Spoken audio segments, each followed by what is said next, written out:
გამარჯობა, მე თინათინი ვარ და ეს ჩვენი კორეული ენის კუთხეა. დღეს ერთად ვისწავლოთ კორეული ენის 14 ძირითადი თანხმოვანი და თითოეულზე გავიცნოთ ერთი მარტივი სიტყვაც. ანუ დავიწყოთ ლექსიკის შესწავლაც. გამოიწერეთ არხი, მოიწონეთ ვიდეო და წავედით.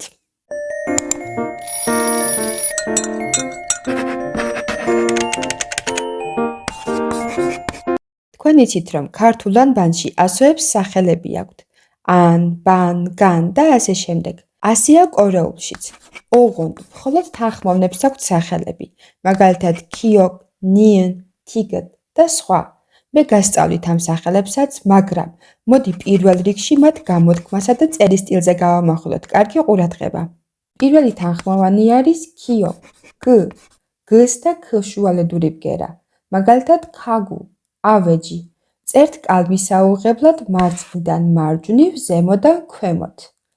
შემდეგ ნიენ, ν, ჩვეულებრივი ქართული ν. მაგალითად ნა, მე. იწერება კალმისაუღებლად ზემოდან ქვემოთ, მარცხნიდან მარჯვნივ. თითქოს ამოვრუნებული გ არის, არა? თიგეთ, დ, д-ს და თ-ს შუალედური. მაგალითად დონ, ფული. წერთ ზედა ჰორიზონტალურ ხაზს და შემდეგ ν-ს ფორმას ვამატებთ. მეოთხე თანხმოვანი არის ლიელ, լ. ზოგჯერ ჟღერდება ხოლმე როგორც р, მაგრამ უფრო მეტად լ ჟღერადობა აქვს. მაგალითად ლემონ, ლიმონი. წერთ გ-ს და შემდეგ ქვემოდან ვადგამთ д-ს ფორმას. მიემ, м, ჩვეულებრივი ქართული м. მაგალითად მორი, თავი. წერთ ჯერ გვერდით ხაზს ზემოდან ქვემოთ, შემდეგ გ-ს ფორმას და ბოლოს ქვედა ხაზს მარცხნიდან მარჯვნივ. ბიებ, ბ, ბ-ს და ფ-ს შორის დგას. მაგალითად ბანანა, ბანანი.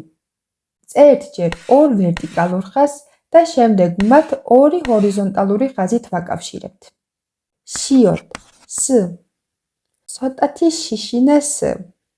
მაგალითად საგვა, ვაშლი. და რბილ ხმოვნებთან იგი ემსგავსება შ-ს, მაგალითად მაშიდა, დალევა. წერთ ასე, ორი ერთმანეთზე გადაბმული დახრილი ხაზი ზემოდან ქვემოთ. მერვე თანხმოვანი არის იენ. მას ორნაირი ფუნქცია აქვს. თუ ხმოვნის წინ დგას, მაშინ ჩუმია, მაგალითად აბოძი, მამა. ხოლო თუ არის ფაცი, ანუ მესამე თანხმოვანი, მაშინ ν ჟღერადობა აქვს, მაგალითად ქან, მდინარე. წერთ ასე, მარცხნიდან მარჯვნივ შემოხაზული წრე. შემდეგ ძიეთ, ძ, ძ-ს და ჯ-ს შორის დგას, მაგალითად ძიდო, რუკა. შეიძლება დავწეროთ ორნაირად. პირველი არის წაგრძელებული გ და შემდეგ პატარა დახრილი ხაზი, ან კიდევ ერთი ცალი ჰორიზონტალური და მასზე მიდგმული ორი დახრილი ხაზი. მეათე თანხმოვანი არის ციეთ, ც, ც-ს და ჩ-ს შორის მდგარი ბგერა. მაგალითად ცა. ცა შეიძლება ნიშნავდეს ჩაისაც და მანქანასაც, კონტექსტს გააჩნია. წერთ ჯერ პაწაწინა ხაზს ჰორიზონტალურად ან ოდნავ დახრილად და შემდეგ ძ-ს ფორმას ვამატებთ. ანუ გამოდის ასეთი ან ასეთი. ქიოკ, ქ, ჩვეულებრივი ქ, მაგალითად ქო, ცხვირი.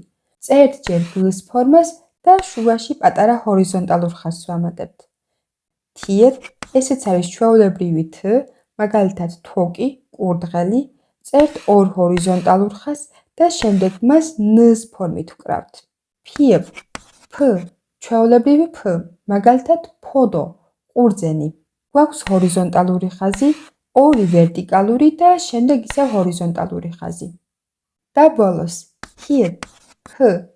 ხედავთ კორეული ანბანიც ჰ-თი მთავრდება. გამოითქმის როგორც ჩვეულებრივი ქართული ჰ. მაგალითად ჰანელ, ცა. იწერება ორი ჰორიზონტალური ხაზი და წრე, ან კიდევ ასეთი ფორმით. აი ასე მარტივად უკვე ვისწავლეთ არა მარტო 14 ძირითადი თანხმოვანი და ამით ამოვწურეთ კორეული ანბანის ეს ძირითადი ნაწილი, არამედ ამ ყველაფერს 14 სიტყვაც მივამატეთ. ისე პირველივე მოსმენიდან თუ დაგამახსოვრდეთ რომელიმე კომენტარებში მომწერეთ და ისიც თუ რაიმე ვერ გაიგეთ. ხო და თუ გინდათ რომ ასე გავაგრძელოთ კორეული ენის ერთად სწავლა, არ დაგავიწყდეთ, გამოიწეროთ არხი, მოიწონოთ ვიდეო, დამიტოვოთ კომენტარები და შეხვედრამდე. Fighting!